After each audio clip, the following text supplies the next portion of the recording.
Hello, everybody. Welcome to Port Media Open Studio. I'm your host, Mary Jacobson, and this morning I'm so honored and delighted to welcome Suzanne Dubus here. She is the CEO of the Jeanne Geiger Crisis Center, and she's here to talk to us about their annual walk against domestic violence, which will be taking place Sunday, October 1st from 8 to 11 a.m., meeting at Waterfront Park. Suzanne, welcome to Open Studio. So happy to have you here. Thank you, and it's so good to be here in person. I know, isn't it great Yes. to put Zoom behind us? I hope so. Well, Suzanne, let's talk about the walk. How many years has it been that this walk has been taking place every year? So this is our 32nd annual Walk Against Violence, and it is really exciting. I remember when I first started, it was just so small, and I think it was maybe the third annual walk, and so this is great. 32 years and going strong. And going strong, yes. Well, tell us about what makes the walk important, and how are the proceeds from the walk used to advance the work of the Geiger Center? Thank you. That is a great question. What I love most about the walk is that it is a powerful statement to survivors and victims in the community who think they're alone, who don't know about the resources, and you draw attention when you've got 400, 500, 600 people walking the streets, this beautiful 3-mile route, but really starting and ending in a very public place in downtown Newburyport. So that's my favorite part. It is about bringing together the community. And by the way, domestic violence to me, it is a community issue, and everybody plays a role. And this is a really powerful role that the public can play in showing their support for survivors. And that's the first piece. The second piece is it's one of our major fundraisers. We typically try to raise about $100,000. And what that does, it goes directly into the services for survivors from our community. Wonderful.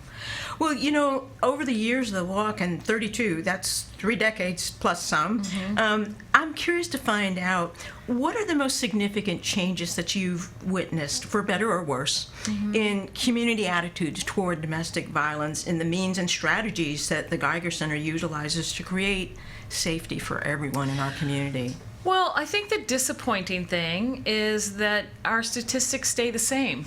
Oh my gosh. And I remember when I first started in 1995, and I used to think, well, if we provide the wide array of services that victims and survivors need to get out of abusive relationships, then these numbers are going to drop like a stone in water. That's what I thought. Yeah. But the more services we added, it attracted more survivors, more victims.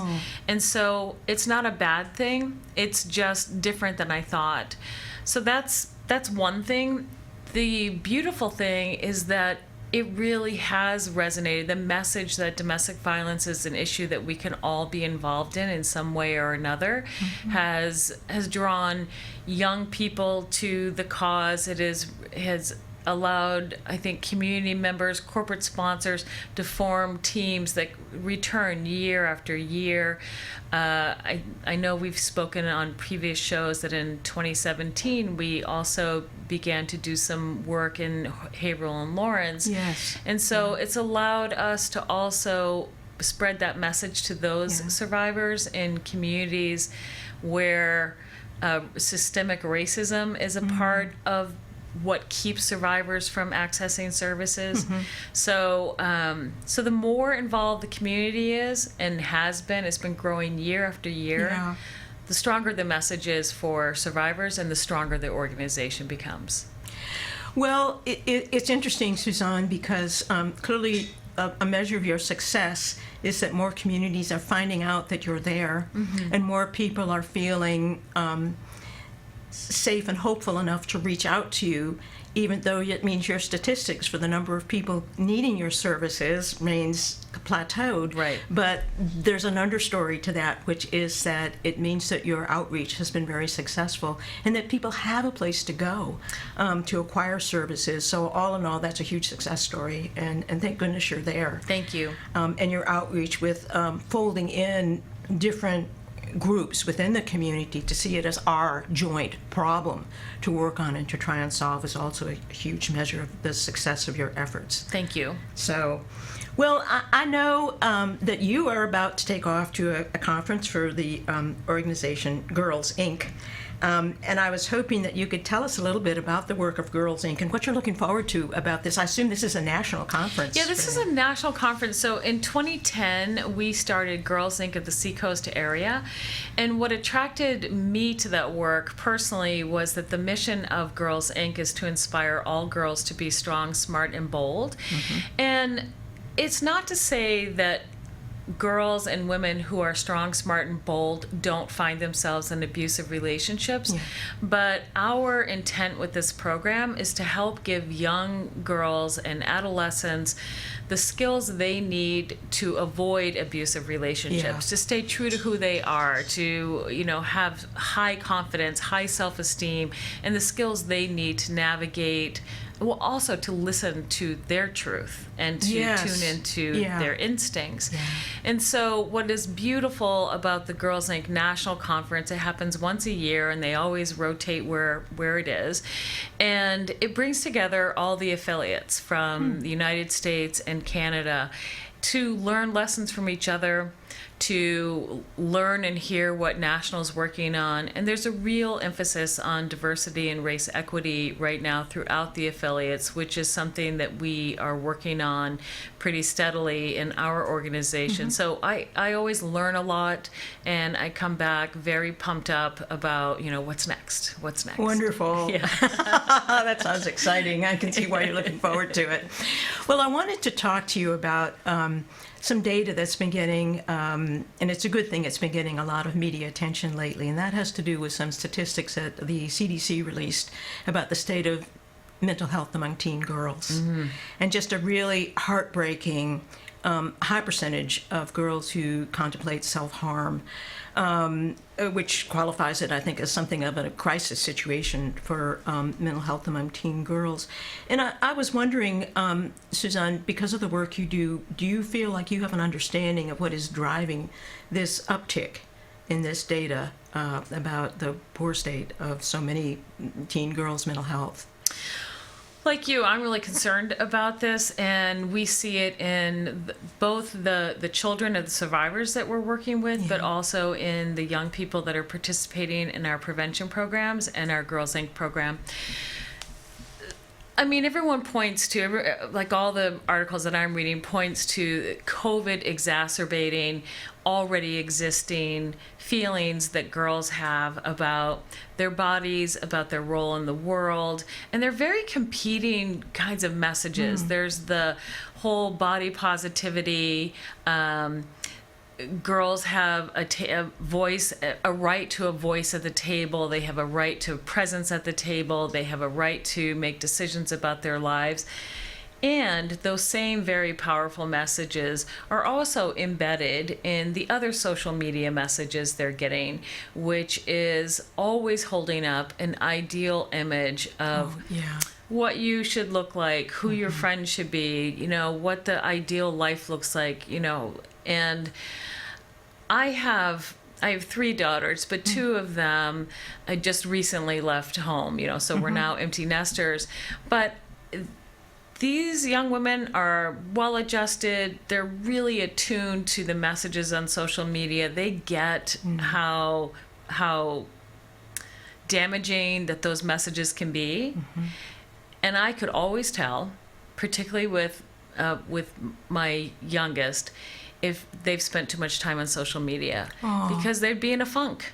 And I say, what's going on? And it got to a point where she could say, oh, you know what? I was on Instagram for 3 hours, and, you know, I just got to take a break. But even knowing that that has such negative impact on girls, particularly when parents are still really, really busy. A lot of us are kind of still in this catch-up mode from the pandemic. So there's this increased isolation and young people being on their own. It's also a natural part of growing up. There's a part of them that needs to be on their own.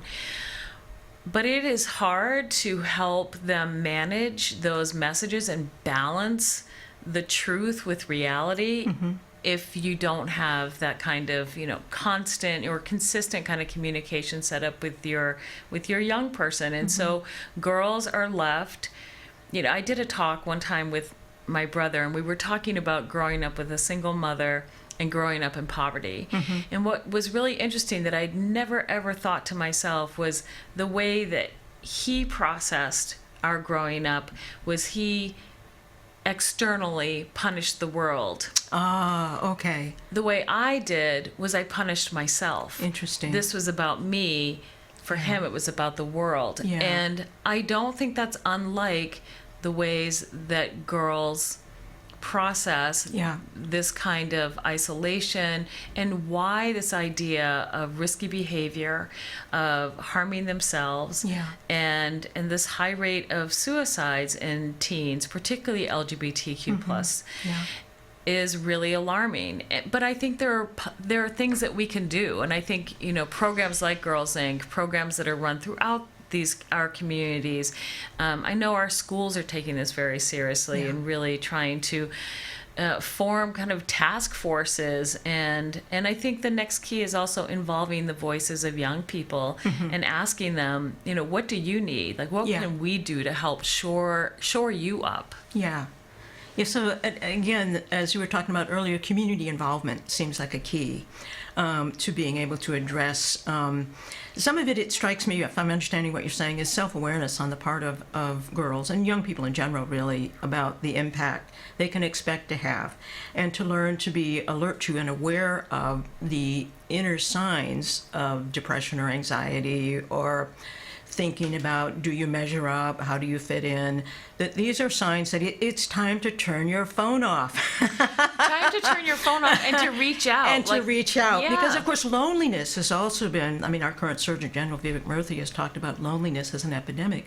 And this is not just for young people, but I think for people of all ages, that much time spent on social media, which is addictive.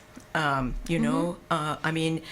think track how much time you spend on screens. I think I was reading some appalling statistic about most Americans spend, I think it was 11 hours a day. Yeah, it's huge.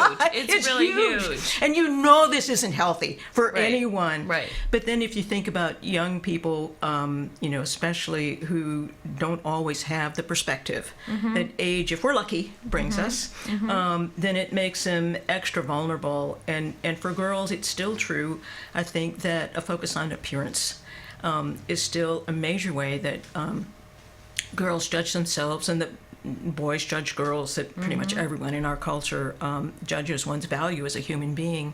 So it's interesting what you were saying about the awareness that you were talking about with the difference you saw in your own family, about the different ways that you and your brother kind of processed the challenges of growing up the way you did, that one was to externalize and to blame,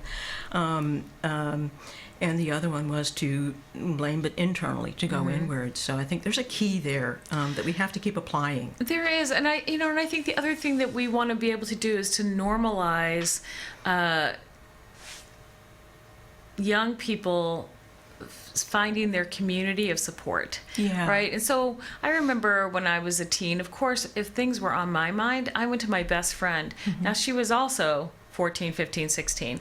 Like, she didn't have the wisdom that someone older, but I never thought to seek out someone older that I could trust, that could actually have something to lend me besides just a sympathetic, loving ear. I needed some direction, and I needed it outside of my family. Yeah. And I think that's part of the beautiful thing about getting the community and the schools and other organizations working on this, is because we can together help support that message. Yeah, absolutely. Yeah. Some of the articles I read, because when this data came out from the CDC, it's just so disturbing to think about. Is this where we are? Right. Is this where we still are, or are actually worse off? And I do think social media has a role to play in that. But some of the articles I read were interviewing some of the girls, talking about cyberbullying. And harassment from boys. And I thought, this is interesting. I used to be, still am a social worker, I guess. Once a social worker, always a social worker. But in family systems therapy, we used to talk about the identified patient. you know, Yes. which is the person in the family who carries the symptoms or gets their symptoms are recognized. And yet you have to look at what's happening in the whole system and understand that they are showing what's going on in a larger family system or a community. And I think about how boys are conditioned to externalize. And yet this data, and so to talk about, to think about, and I'm just curious to hear your thoughts about this, to think about girls' mental health, of course it's related to boys' mental health. And can we really address it completely if we don't fold boys into the equation and think about what is encouraging boys or what is not limiting boys or what is not helping them become kinder, wiser people who can grow. And because it strikes me that we're limited in our ultimate overarching effectiveness if we don't do that. And I know that girls, some of the programs you do in the schools, so I was hoping you could comment on how you think about that. Absolutely. You know, when we first unveiled Girls Inc., I was really excited. I couldn't wait to announce it. And I remember at the first kind of public gathering, and I announced it, and someone, and I think she was a mom of boys, raised her hand and said, yeah, but what about the boys? And my head was reeling, not because I didn't think boys needed work and help and support, but because I was really focused on providing the services for girls who we know statistically are more likely to become victims in the future, victims of abuse. And the more we dove into Girls Inc., you know, I was like, but boys aren't immune to any of this. Yeah. Boys' self-esteem suffers. Yeah. Their confidence suffers.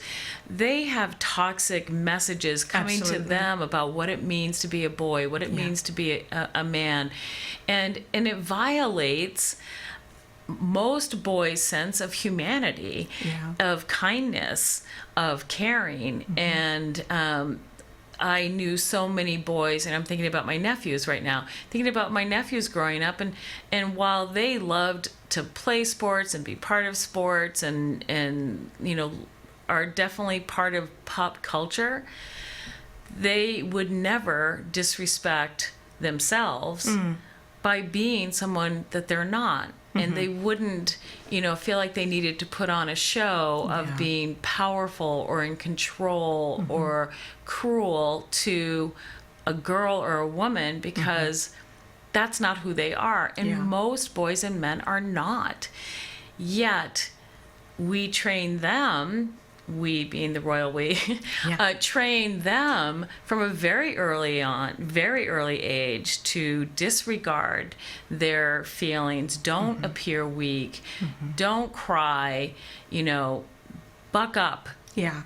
And here's the societal expectation. If you're going to get along in this world, you better just like stay focused, be successful. And here's what all that means. Yeah. And so we do have a lot of programs that we're doing with boys and young men right now to help them define who they are, who they want to be, and support them in that. And so I think it's so important. I'm so glad you brought this up, because and girls need to also support boys' mental health. Like girls need to say, yeah, I want my male friends to be whole human beings, and boys need to do the same thing for girls. Yeah. And we need to let each other off the hook, and we need to let go of this idea of perfection, and really do some collective soul searching on that, I believe. Yeah, I agree. And it's the only way we get to being a happier, healthier society for everybody, in which everybody can be safe. And if we don't feel safe, we can't really thrive as human beings. Not at all. We're not at all. Well, Suzanne, I knew it would be great to talk to you about this. Since I read that data, I know who I want to talk to about this. Anyway, let's get back to and finish up our wonderful conversation. And thank you very much by answering the important question about the walk. How can people get more information about the walk and either sign up to participate or support the endeavor in other ways? Thank you. You can go to our website, Jeanne Geiger, www.jeannegeiger.org, and on there is a button that's about either contributing to the walk. There's no registration fee. People can also just show up at Waterfront Park on October Okay. 1st at 8 a.m. is when people can check in and mill about. A lot of times people will, I don't know what the weather is going to be like. I'm going to keep my fingers crossed, but Absolutely. if people say, oh my God, I'm not going to walk in this windy, rainy day, they can also just drop off their donations beginning at 8 in the morning, and then the walk will kick off at 9. It is a short and beautiful 3-mile walk, and they can also go to the website to stay tuned to who our speakers will be and generally the schedule of the day. Wonderful. Well, I wish you well with the walk. I hope it's a huge success, and it's been going on for a long time. I expect it will continue to be going on, and the funds clearly are used for work that is really so critically important for everyone in our community. Thank you. So thank you, Suzanne, for coming to Port Media Open Studio to talk to us and educate us, and thank you so much for the work you and everybody at the Geiger Center does to making this world a better place. Thank you. Thank you. Thank you, Mary. That's it for today, everybody. Take good care.